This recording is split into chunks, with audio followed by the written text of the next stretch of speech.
Bonjour à tous, je vous invite à vous abonner à cette chaîne, à aimer, à partager, à commenter ces vidéos, c'est très important. C'est une manière de nous soutenir. Merci à vous tous. Et vous le savez, le jeudi, c'est l'heure de la chronique de Nicolas Vidal. Bonjour Nicolas Vidal. Bonjour chers amis, bonjour et comment ça va pour cette dernière de la saison? Oh là là, mais très bien. Et vous, comment s'est passé votre dernière hier, mercredi? Anne-Laure Bonnel, vous l'avez vu, Mhm. Jean-Paul Bréguely, on a reçu Nicolas Battini, on fait que des choses intéressantes. Oui, Voilà, tout va bien. Voilà. passionnant et éclectique. Alors, vous voulez Oui, nous... oui. Alors, Nicolas Vidal, vous voulez nous parler aujourd'hui des 100 jours d'apaisement qui avaient été annoncés par Emmanuel Macron.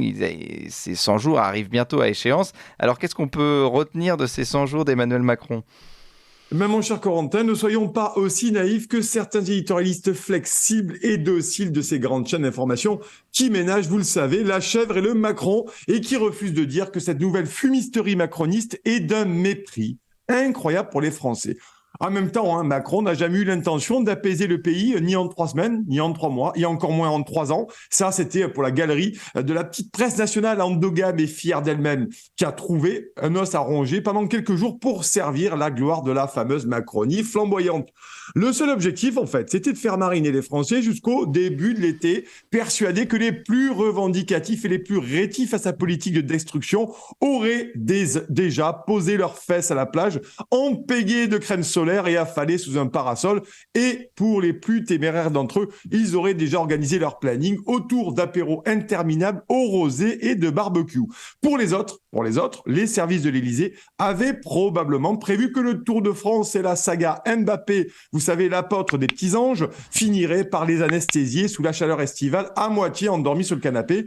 Mais cette bande de champions du monde n'avait à aucun moment anticipé les émeutes, les faillites records d'entreprises, l'inflation qui ne baisse pas d'un iota, le chômage de masse et les conséquences économiques dramatiques de la guerre en Ukraine conjuguées au ravage de la mondialisation. Pourtant, les signes étaient là. Macron sèche sur les Champs-Élysées un 8 mai, Macron qui se débine lors de la finale de la Coupe de France, Macron copieusement sifflé, rappelez-vous, lors de la finale du top 14 de rugby, sans parler des émeutes et de l'ultra-violence endémique qui se propage sur l'ensemble du territoire.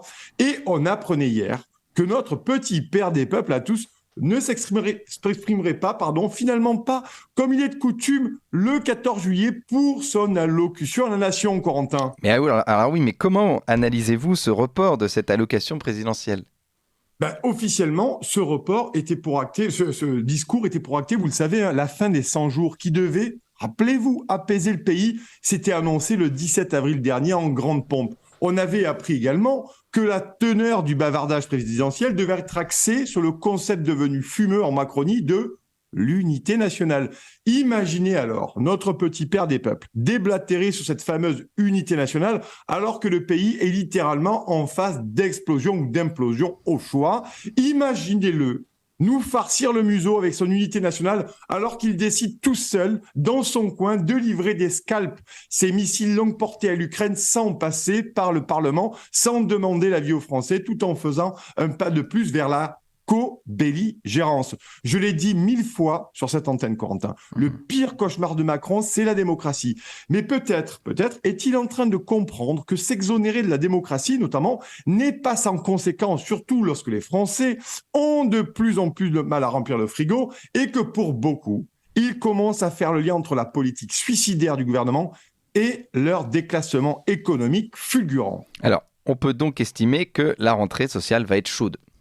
Oui, c'est certain. La ritournelle des centrales syndicales ne va pas manquer d'alimenter les médias dès la minute, je vous l'assure. Mais ne perdons pas de vue, chers amis, que ces mêmes syndicats ont abandonné lâchement les Français sur la réforme des retraites, se couchant dès le mois de juin devant le gouvernement dans une étrange danse du ventre. Et ce 12 juillet, cerise sur le gâteau, ils étaient déjà de retour à Matignon pour compter fleurette à mamie qui vapote partout. En réalité, aujourd'hui, tout est possible.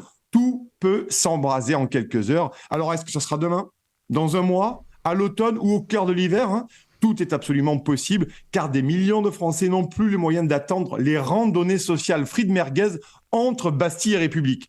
Le peuple français, en fait, il commence à avoir la dalle. Il a été brutalisé et humilié dans sa dignité sociale et son honneur. Le pays est une poudrière et Manu Premier continue de jouer avec les allumettes et le chalumeau. C'est certainement pour cela qu'il ne s'exprimera pas le 14 juillet, car chacune de ces prises de parole est aujourd'hui considérée comme une agression faite contre des millions de Français. Allez mes loulous, bel été, mais surtout, restez attentifs, car il se pourrait qu'il soit très, très, très, très chaud, les amis. Merci beaucoup Nicolas Vidal, et puis merci pour cette année passée avec vous. Est-ce que vous prenez des vacances un petit peu? Est-ce que vous allez vous reposer? On va se détendre, on va faire le point, vous savez, il n'y aura pas d'allocution, mais on va faire le point et se détendre pour repartir véritablement à la rentrée, saignant et percutant, enfin, on l'espère, voilà, si la suite nous le donne le loisir, chers amis. Voilà. Merci beaucoup Nicolas Vidal. Je rappelle que vous êtes le fondateur de Putsch Média. On invite évidemment nos auditeurs à aller vous suivre et à vous abonner à votre chaîne ainsi qu'à la chaîne de Ligne Droite. Merci à vous Nicolas.